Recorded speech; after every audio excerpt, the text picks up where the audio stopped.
उसके लिए जो सैक्रिफाई है, उसके लिए जो त्याग देना पड़ता है, वो त्याग हम लोग करना नहीं चाहते हैं। आप जानते होंगे हीरा जो चमकता है ना, उसके पहले उसको बहुत घिसना पड़ता है। अगर हीरा को घिसा नहीं जाएगा तो फिर उसमें चमक नहीं होगी। सोना को चमकने के पहले उसको आग में क्या करना पड़ता है? तपना पड़ता है। जिस तरह से सोना को चमकने के लिए तपना पड़ता है, उसी तरह से आपको अपने लाइफ में स्ट्रगल करना पड़ेगा। अभी तो आप जूनियर सेशन में हो, मतलब 8 क्लास में हो। यहां से आपको टारगेट फिक्स करना होगा कि हमको बनना क्या है। अगर 8 क्लास में अगर तुम अपने टारगेट को फिक्स कर लेते हो कि हमको डॉक्टर बनना है या इंजीनियर बनना है या आईएएस बनना है या आईपीएस बनना है, तो ये आपके लिए बेहतर है, ये बेहतर मोमेंट है। क्योंकि बच्चा करता क्या है, जब वो 12th पास कर जाता है, फिर वो अपने लाइफ में डिसीजन लेता है कि I want to be IPS. तब तक क्या होता है कि आपका जो बेसिक है वो आपका खत्म हो जाता है। 8 क्लास से अगर हमने डिसीजन ले लिया कि हमें आईएएस बनना है या आईपीएस बनना है या डॉक्टर बनना या इंजीनियर बनना है, फिर उस दिशा में हम हार्ड लेबर करना शुरू कर देंगे। और यहां से आपको क्या होगा कि कम समय में भी, डेली का अगर 4 से 5 घंटा भी अगर आप पढ़ाई करते हो और कंटिन्यूअस 12th तक अगर आप 4 से 5 घंटा भी रेगुलर पढ़ते हो, तो वो बच्चा जो 12th के बाद आईएएस आईपीएस का या फिर इंजीनियरिंग का तैयारी करेगा, उससे आप कई गुना ऊपर चले जाओगे। ईयरली स्टेज में आप हमेशा ये ध्यान रखना कि ईयरली स्टेज में, मतलब शुरुआती में जिन्होंने अपने आप को संभाल लिया, जो अपने बेस को बना लिया, फिर आगे जाकर के आपको आईएएस बनने से कोई नहीं रोक सकता, ना आईपीएस बनने से कोई रोक सकता है।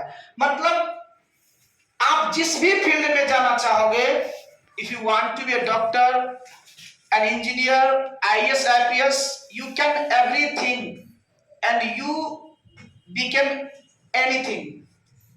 But here you have to take the decision. This time you have to take decision, then it will possible. After 12th you will take the decision, then you will lose the gold opportunities. यहाँ आपके पास एक बेहतर मौका है कुछ बेहतर करने का। अगर अभी आप किसी डिसीजन को लेते हो तो वो डिसीजन ज्यादा उम्मीद करता है कि आप सभी से पहले, मतलब आप अगर आईपीएस के फर्स्ट अटेम्प्ट में आप आईपीएस बन सकते हो, इंजीनियरिंग के फर्स्ट अटेम्प्ट में आप पास कर सकते हो, यहां से अगर आप डिसीजन लेते हो तो। लेकिन सिर्फ सोचने से नहीं होगा, आपको उसको बदलना होगा, डेली के रूटीन में उसको चेंजिंग करना होगा। और मेरे कहने से या किसी भी मोटिवेशनल स्पीकर के कहने से कोई आईपीएस नहीं बन जाता है जबकि उसके अंदर ललक ना हो, जबकि उसके अंदर इच्छा शक्ति ना हो। मेरा आज का जो सेशन है, अभी जो हम मोटिवेट कर रहे हैं, मेरा मुख्य उद्देश्य है कि आप अपने अंदर ललक पैदा कीजिए, आप अपने अंदर एक उम्मीद जगाइए कि हम भी कुछ कर सकते हैं। और ऊपर वाला हर बच्चे में, यहाँ जितना भी बच्चा है, हर बच्चे में कुछ ना कुछ एक्स्ट्रा कैपेसिटी दिया है, बस उसको पहचानना है। अपने अंदर के हुनर को पहचान करके फिर राइट डायरेक्शन में जब आप मेहनत करोगे तो फिर सफलता के नजदीक जाने से या सफलता लेने से आपको दुनिया का कोई ताकत नहीं रोक सकता है।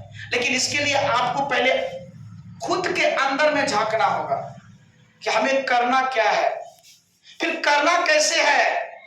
ये 2 चीज अगर आप जान गए तो फिर आप बहुत आगे जा सकते हैं।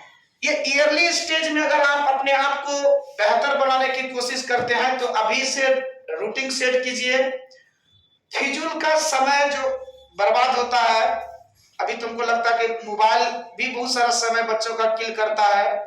जिस बच्चे को मोबाइल का लत लग गया है या लग रहा है, हम तो ये कहेंगे कि प्लीज मोबाइल से दूर रहे, अवॉइड द मोबाइल। पहली चीज ये करना है। दूसरे, ऐसे संगति में ना रहें जो आपको पढ़ाई से दूर ले जा रहा है। ऐसे संगति में ही रहे जो आपके साथ पढ़ रहा हो, जिसका थिंकिंग सही है, जिसका सोच सही है, क्योंकि आदमी संगति से ही कुछ बनता है। आप लोग हिंदी में कहावत भी सुने होंगे कि संगति से गुण आता है, संगति से गुण जाता है। तो हम उम्मीद करेंगे इस सेशन के बाद कि आप लोग अपने जो सर्किल है उसको बदलेंगे। थैंक्स।